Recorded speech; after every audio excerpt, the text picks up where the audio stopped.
This is the 10 watt LED motion sensor floodlight from Meikee.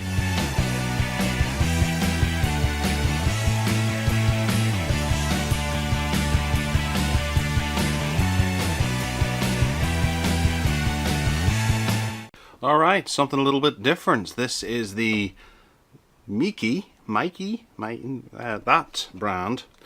And it's a light. I bought this for the front of the house, thinking it was actually quite a bit bigger. But it's not. It looks to be quite minuscule. I'm interested to open it up and see just exactly what size it is. It costs around £17, and it's LED as opposed to halogen or something like that. You know, this is 80% energy saving, replace 60 watt halogen bulbs, so English is their first language here. Okay, so it's FC approved CE IP66, so it can withstand a little bit of weather. ROHS compatible or compliant, don't know exactly what that is. ISO 9001, and do not dispose of traditionally. IP66 PIR sensor and energy saving. Now these things are notoriously hard on the electricity bill, so I was kind of looking into keeping my spotlight on at the front of the house during the evening with the sensor and not having to worry about it ramping up the fuel or the electricity bill because it's burning away that halogen bulb. And it went. My halogen bulb died, and the screws are all badly rusted and things, so I just decided I'll get a new one for £17. This does seem to be a pretty good deal. If it was a little larger, it would have been better. Okay, so it tells you the same things as on the front there, and we've got, that's quite difficult to make out, color daylight white, frequency 50 to 60 Hertz. Okay, it says SKU, which is a large amount of numbers there, and DW at the end. That's the an acronym of stock keeping unit, which is pronounced SKU, and it bears absolutely no relevance to the goodness of the light. It's not a specification, it's more like a barcode or whatever. So life expectancy is, that's 50,000 hours. Brightness is 1000 lumens.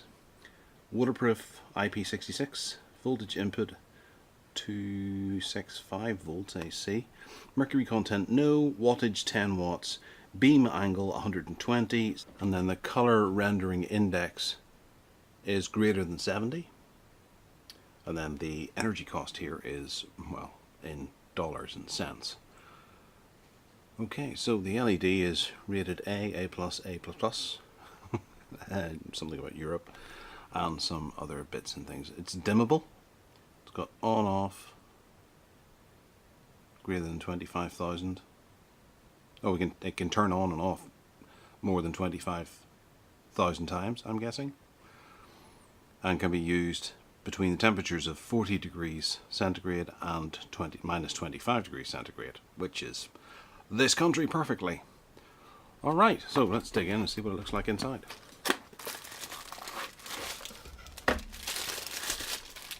Okay, so we get some screws and some wall plugs.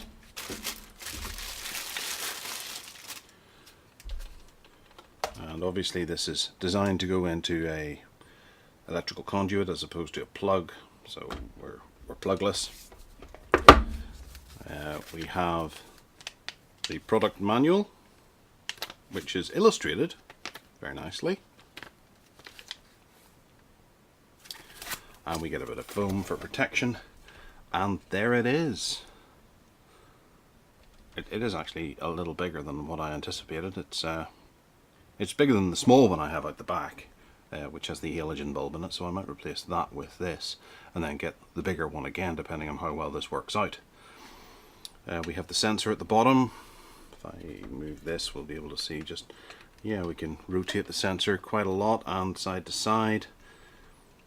The plastic is quite good. It's fairly heavy actually. It doesn't feel lightweight and useless or anything like that. This is quite stiff and sturdy. This is one thing that I've always noticed rusts on these things, so it'll be interesting to see how long this lasts. And I don't think it gave any indication on the box there of what the actual metal was made out of, but I imagine it's some kind of steel or perhaps aluminium or strengthened aluminium or something. Around the back we have some heat dissipation, maybe the heat sink, and then that must be the power transformer or something. Then we have time, sensor and lux for adjusting how long it actually turns on for. That doesn't feel the best. It's a wee bit cheapy plastic, but then it's a £17 lamp, so I can't expect too much from it. And honestly, I'm genuinely impressed that this is all metal. I expected this to be plastic everywhere, but it's not. It's steel of some description. And then in here, that actually looks really cool. And yeah, there's the LEDs in the center, and then they must be amplified by the silverness around it.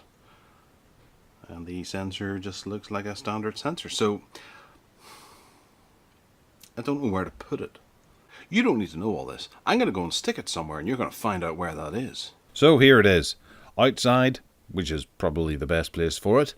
And it was fairly simple to install, just 3 wires going up into that little conduit there. The metal brace that's against the wall is quite flimsy, I suppose, whenever you actually attach it to, but it is strong enough to be able to hold its own weight. The sensor activates anytime you need it to, and it just comes on.